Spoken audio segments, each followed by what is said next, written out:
কতদিন পর সবাই মিলে সাজুগুজু করে আমরা একটু বের হলাম চা খেতে। এই ক্যাফেগুলো কিন্তু আমাদের বাসার নিচেই আর কি।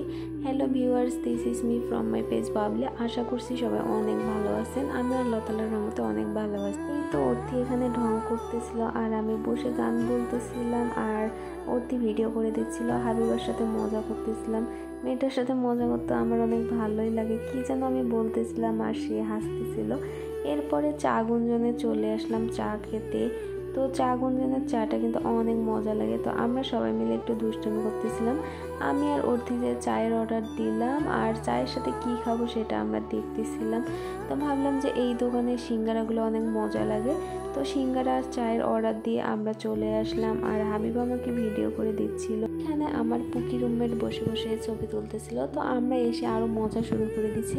আমি আর অর্থি কী যেন বলতেছিলাম, মানে আমরা সবাই একসাথে হলে অনেক মজা করি। কাছে মনে হয় যে ভার্সিটি লাইফ সব থেকে ভালো সময় আমরা পার করতেছি। কেন গ্রুপের ছেলে থাকতে হবে বলেন তো? ছেলে ছাড়াই আমাদের গ্রুপ, মানে আমরা যেখানে যাই আমরা 5-6টা মেয়ে একসাথেই যাচ্ছি, খাচ্ছি, হাসি তামাশা করতেছি। আর মনে হয় যে এই লাইফটাকে এনজয় করা উচিত। আর আমরা দেখেন কত মজা করতেছি। আমার পুকি রুমমেট শুধু হাসে। এরপর চা সিঙ্গারা নিয়ে আসলাম। এখানে তো ভিডিও করতেই হবে। আমি ভিডিও করতেছিলাম, আমার রুমমেটও ভিডিও করতেছিল। এদিকে হাবিবা বসে বসে দেখতেছিল আর অর্থি ঢং করতেছিল।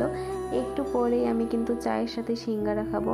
আমার কিন্তু সবচেয়ে পছন্দের খাবার হচ্ছে চা সিঙ্গারা একসাথে, মানে এর কম্বিনেশনটাই আলাদা আর কি। আপনারা কারা কারা চায়ের সাথে সিঙ্গারা খেতে পছন্দ করেন কমেন্ট করে জানাবেন। আমার কিন্তু অনেক মজা লাগে। এরপরে আমি চা খাচ্ছিলাম আর ভিডিও করতেছিলাম। তো আমাদের ভিডিওগুলো কে কোথা থেকে দেখেন সেটাও কমেন্ট করে জানাবেন। আজকের ভিডিওটা এখানেই শেষ করছি। আল্লাহ হাফেজ।